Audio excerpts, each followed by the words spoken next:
hooyada may qaadan kartaa iyadoo 2 bilood marayso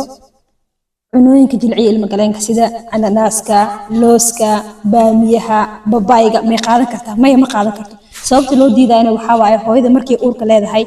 oo waliba bilaha bish toddobaad iyo wixii ka hore ay tahay waxa la rabaa ilma galeenka inuu wali adkaa sababta ilma galeenka marba hadduu dabco wuxuu sameeyaa in uu bilaabo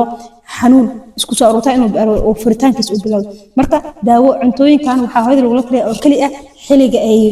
bisha 9aad ee marayso si fooshi arabnay ee noogu fududeyso oo soo socotay laakiin waqtigan ka hor hadii hooyada cunto maxaa dhacayo inay hooyada waqtigeeda ka hor ay dhasho saas awgeed ha qaadanin hana u dhaawaan cunooyinkan ilaa bisha 9aad ka gaaraysid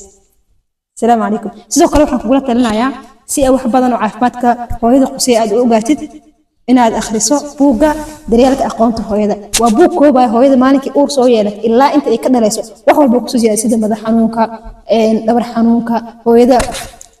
cuntooyinkii u baahan tahay waxa ka helaysaa talaabooyin iyo talooyin ku xusan oo xaafadda adigoo xaafadda jooga aad qaadi kartid